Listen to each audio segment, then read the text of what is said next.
Est-ce que tu t'es déjà posé la question? Quand je vais mourir, dans quelle situation je vais être? Il se peut que tu sois en train de voler.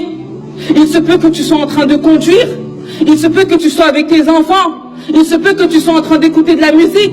Il se peut que tu sois en train de commettre l'un des pires péchés.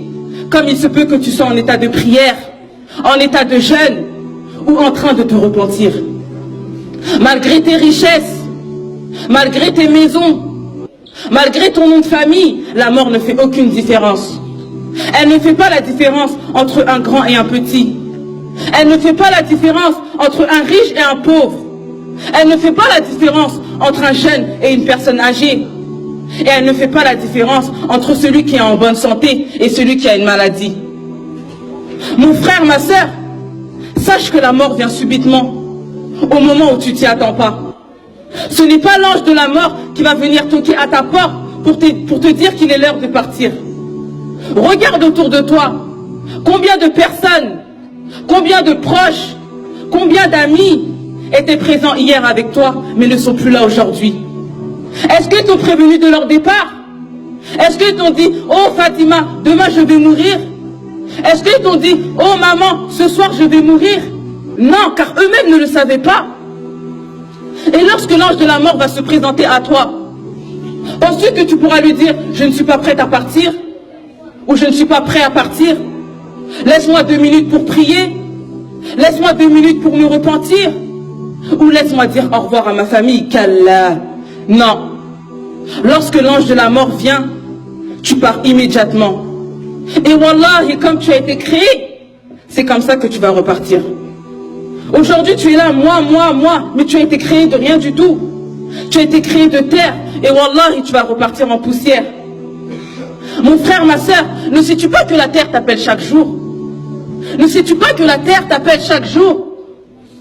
Oh fils d'Adam, aujourd'hui tu marches orgueilleusement sur moi, mais demain c'est moi qui serai orgueilleux sur toi. Aujourd'hui tu manges la chair de tes frères et de tes sœurs en les critiquant, en les rabaissant, mais demain c'est moi qui va te critiquer, car ce sont les insectes qui vont manger de ta chair. Aujourd'hui tu prends soin de ton corps en oubliant ton âme, mais demain c'est ton corps qui va puer en moi. C'est toi qui vas me salir. Allahu Akbar. Est-ce que, mon frère, ma soeur, est-ce que tu t'es préparé pour la mort? Pose-toi la question. Est-ce que tu t'es préparé pour la souffrance de la mort? Car la mort est telle une souffrance que tu ne peux pas imaginer. Car même le meilleur homme sur terre, celui à qui le paradis a été promis, celui qui ne commettait aucun péché, celui qui était l'envoyé d'Allah, celui qui était l'ami intime d'Allah, notre maître Mohammed sallallahu alayhi wa sallam, a connu la souffrance de la mort. وَكَانَ يَمْسَحُ وَجْهَهُ بِالْمَاءِ وَهُوَ يَقُولُ لَا إِلَهَ إِلَّا اللَّهِ إِنَّ لِلْمَوْتِ لَسَكَرَاتٍ لَا إِلَهَ إِلَّا اللَّهِ إِنَّ لِلْمَوْتِ لَسَكَرَاتٍ إِلَّا اللَّهِ إِنَّ لِلْمَوْتِ لَسَكَرَاتٍ. Le prophète, alayhi salatu wassalam, alors qu'il se rinçait le visage avec de l'eau, il disait, il n'y a pas de divinité en dehors d'Allah. Certes, la mort est difficile. Certes, la mort comporte des souffrances. Certes, la mort n'est pas facile. Alors que lui, c'est le prophète d'Allah. C'est Allah qui l'a choisi. Mais il a souffert au moment de sa mort. Qu'en est-il de nous aujourd'hui? Nous qui commettons des péchés. Alors wallahi, au moment de notre mort, on va souffrir.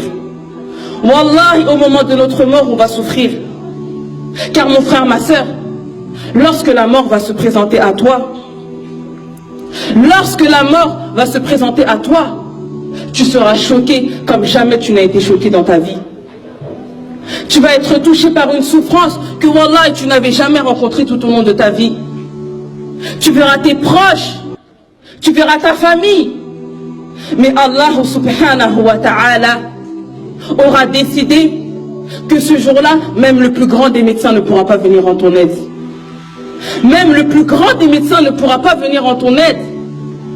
Kalla idha balaghat at-taraqi wa qila man raq wa dhanna annahu al-firaq وَالْتَفَّتِ السَّاقُ بِالسَّاقِ إِلَى رَبِّكَ يَوْمَئِذٍ الْمَسَاقِ كَلَّا إِذَا بَلَغَتِ التَّرَاقِي. Mais non, quand l'âme en arrive au clavicule, وَقِيلَ مَنْ رَاقٍ. Et qu'on dit, qui est exorcisseur? Qui est médecin? Où sont les médecins aujourd'hui pour guérir cette personne? وَظَنَّ أَنَّهُ الْفِرَاقِ. Et que l'agonisant est convaincu que c'est la séparation, que c'est la mort. وَالْتَفَّتِ السَّاقُ بِالسَّاقِ. Et que la jambe s'enlace dans la jambe. C'est-à-dire que ce sont les difficultés de tes derniers instants sur terre qui vont se mélanger aux difficultés de tes premiers jours dans l'au-delà. Car ce jour-là,